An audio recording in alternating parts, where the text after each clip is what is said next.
Recent டைம்ஸ்ல சென்னையில ஒருத்தர் வந்து ஸ்டாக் மார்க்கெட்ல வந்து அதிகமான காசை போட்டு இழந்ததுனால வந்து சூசைட் பண்ணிக்கிட்டாரு. இந்த மாதிரி கேசஸ் வந்து நிறைய இன்க்ரீஸ் ஆகிட்டே தான் இருக்கு. அட் தி சேம் டைம் வந்து ஸ்டாக் மார்க்கெட் இன்வெஸ்ட் பண்ணணுன்ற ஆர்வமும் இன்க்ரீஸ் ஆகிட்டே தான் இருக்கு. இந்த சுச்சுவேஷன்ல ஸ்டாக் மார்க்கெட்ல எப்படி பெட்டரா இன்வெஸ்ட்மெண்ட் பண்ணலாம் அண்ட் பெட்டரா இன்வெஸ்ட்மெண்ட் பண்ணி எப்படி ப்ராஃபிட் ரிட்டர்ன்ஸ் ஜென்ரேட் பண்ணலாம் அப்படின்ற சொல்யூஷன் நான் உங்களுக்கு ஃபர்ஸ்ட் வந்து ஸ்டாக் மார்க்கெட்னா என்னது. ஒரு சில டைம்ஸ்ல வந்து இன்வெஸ்ட்மெண்ட் அப்படின்ற ஒரு எலமெண்ட் வந்து வேறு நிறைய பீப்புள் வந்து நிறைய இடத்துல இன்வெஸ்ட் பண்ணுவாங்க.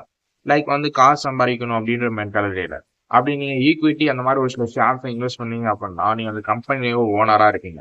அப்படி அந்த ஓனர் அப்படின்னா அந்த ப்ராஃபிட்டும் உங்களுக்கு வரும், லாஸும் உங்களுக்கு வரும். அப்படி ப்ராஃபிட் மட்டும் வரணும் அப்படின்னு ஆசைப்பட்டீங்க அப்படின்னா நீங்க வந்து கரெக்டான ஷேர்ஸ் இன்வெஸ்ட் பண்ணணும். அப்படி கரெக்டான ஷேர்ஸ் எப்படி அப்படின்னா லாங் டேர்ம் growth அப்படின்னு சொல்லுவோம். அது லாங் டேர்ம் growth இன்வெஸ்ட்மெண்ட் பண்ணணும் அப்படின்னா ஃபண்டமெண்டல் அனாலிசிஸ் பண்ணணும். அப்படி ஃபண்டமெண்டல் அனாலிசிஸ் டெக்னிக்கல் அனாலிசிஸ் சொல்லி ரெண்டு விஷயங்கள் இருக்கு. ஃபண்டமெண்டல் அனாலிசிஸ், டெக்னிக்கல் அனாலிசிஸ் அப்படின்னா என்ன? ஃபண்டமெண்டல் அனாலிசிஸ் அப்படின்னா ஒரு கம்பெனியோட மொத்த விஷயமே பார்க்கறது. லைக் இந்த கம்பெனி லாங் டேர்ம்ல எப்படி சர்வைவ் ஆகும், கம்பெனி வந்து லாங் டேர்ம்ல எப்படி இருக்கும், கம்பெனியோட ஃபினான்ஷியல் பெர்ஃபார்மன்ஸ் பார்க்கணும், கம்பெனி எந்த ப்ராடக்ட்டை கொண்டு வராங்க. ஃபார் எக்ஸாம்பிள் ரேடியோ கொண்டு வந்துட்டு இருக்காங்க, ரேடியோ மேனுஃபேக்சரிங் பண்றாங்க அப்படின்னா லாங் டேர்ம் இருக்காது நம்ம ஆல்ரெடி தெரியும். அதே மாதிரிதான் என்ன ப்ராடக்ட் லாங் டேர்முக்கு சஸ்டைனபிளா இருக்கும், என்ன ப்ராடக்ட் வந்து வித்தாங்கன்னா இதெல்லாம் இருக்கும் அப்படின்ற மாதிரி மென்டாலிட்டியில ஃபர்ஸ்ட் பார்க்கணும். அப்படி நல்லா பார்த்துட்டீங்க அப்படின்னா ஃபண்டமெண்டல் அனாலிசிஸ் பார்த்தீங்கன்னா லாங் டேர்ம் இன்வெஸ்ட்மெண்ட் பண்ணணும். அப்படி டெக்னிக்கல் அனாலிசிஸ் பார்த்தீங்க அப்படின்னா டெக்னிக்கல் அனாலிசிஸ் நம்ம அந்த டைம்ல வந்து ஏறி இருக்கு அண்ட் இந்த டைம்ல வந்து பி ரேஷியோ இருக்கு, இந்த டைம்ல எக்ஸ்பென்ஸ் ரேஷியோ அந்த மாதிரி ஒரு சில விஷயங்களை பார்த்தீங்க அப்படின்னா ஷார்ட் டேர்ம்ல நீங்க வந்து 1 இயர்க்குள்ள விற்கிற மாதிரி இருந்துச்சு அப்படின்னா நீங்க பார்க்கலாம். சரி, ஓகே. இந்த ரெண்டு விஷயத்தையும் பார்த்துட்டேன், இன்னும் பெட்டரா இன்வெஸ்ட்மெண்ட் பண்ணலாமா அப்படின்னு கேட்டீங்கன்னா நான் பிகினரா இருக்கேன் என்ன பண்ணணும் அப்படின்னு நினைச்சீங்கன்னா ஃபர்ஸ்ட் ஸ்டெப் என்ன பண்ணணும்னா ஒரு கோலை செட் பண்ணிக்கணும். எனக்கு வந்து இந்த விஷயத்துக்காக மட்டும் தான் இன்வெஸ்ட்மெண்ட் பண்றேன் அப்படின்ற மாதிரி மெத்தட்ல செட் பண்ணிக்கணும்.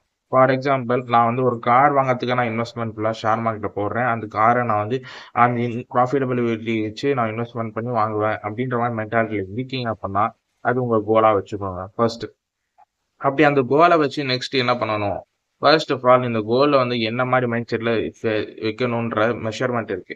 அப்படி அந்த கோல் என்ன மாதிரி மெஷர்மெண்ட் அப்படின்னா ஒரு சில ப்ராஃபிட்டபிலிட்டி ஃபார் எக்ஸாம்பிள் 0.1% ஆஃப் ப்ராஃபிட்டை நான் வச்சுப்பேன், 0.2% ஆஃப் ப்ராஃபிட் இல்லைனா 1% ஆஃப் ப்ராஃபிட் நான் வச்சுப்பேன் அப்படின்னு ப்ராஃபிட் மார்ஜினை செட் பண்ணணும். ப்ராஃபிட் மார்ஜின் அதிகமாக செட் பண்ண லிமிட் அது ரிஸ்க் ரொம்ப அதிகமாக இருக்கும். அப்படி ரிஸ்க் அதிகமாக இருந்துச்சு அப்படின்னா ரொம்பவே பாதிப்பு ஏற்படுது.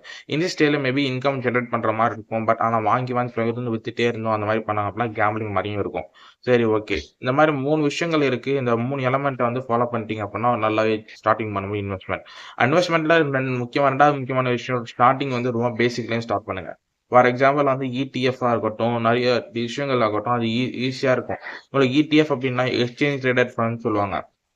அந்த விஷயத்துல வந்து ஃபர்ஸ்ட் இன்வெஸ்ட் பண்ண நீ ஸ்டார்ட் பண்ணீங்க அப்படின்னா ஆட்டோமேட்டிக்கலா வந்து கொஞ்சம் ரிட்டர்ன்ஸ் கிடைக்க வாய்ப்பு இருக்கு.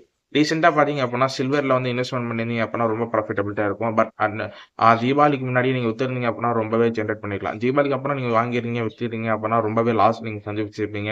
அண்ட் அந்த விஷயத்த வந்து கரெக்டா நீங்க ஹேண்டில் பண்ணாதனால மிகப்பெரிய லாஸஸ் ஏற்பட்டிருக்கும் சில்வர்ல.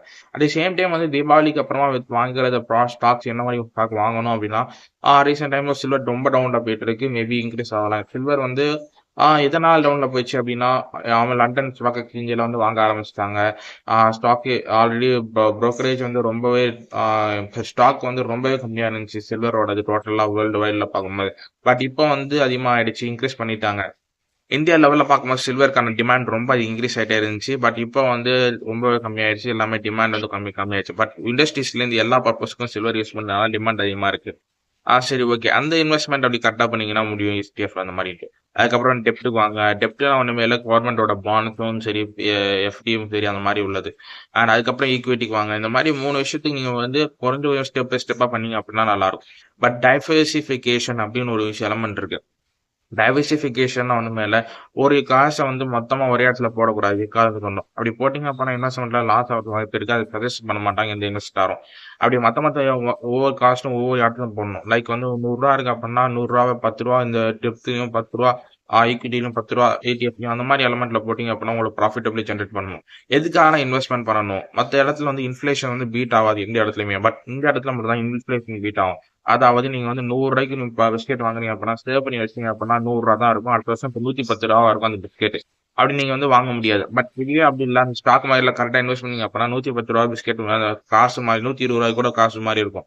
அப்படி நீங்க வாங்கும்போது வந்து நெறைய ப்ராஃபிட்டபிள் ஜெனரேட் பண்ண முடியும். இந்த பொசிஷன்னால தான் நெறைய பீப்பிள் இன்வெஸ்ட் பண்றாங்க ஸ்டாக் மார்க்கெட்ல. பட் அன்பார்ச்சுனேட்லி எதனால ஃபெயில் ஆகுறாங்க அப்படின்னா, மெயினா வந்து லாங் டேர்ம்ல வந்து இன்வெஸ்ட்மென்ட் பண்ணாம ஷார்ட் டேர்ம்ல பிளானிங் சிச்சுவேஷன்ல வந்து லாஸ் பண்ணிடுறாங்களே தவிர்த்து வேற எதுவுமே கிடையாது. அந்த சிச்சுவேஷன் மட்டும் ஹேண்டில் பண்ணியிருந்தாங்க அப்புறம் ஈஸியா வின் பண்ணிடலாம். அண்ட் திஸ் இஸ் நான் சொல்யூஷன் கொடுத்துறேன். இந்த சொல்யூஷன் மட்டும் கரெக்டா ஃபாலோ பண்ணா அப்படின்னா ஆட்டோமேட்டிக்கா ஸ்டாக் மார்க்கெட்ல இன்வெஸ்ட் பண்ண முடியும். சக்சஸ் பண்ண முடியும்.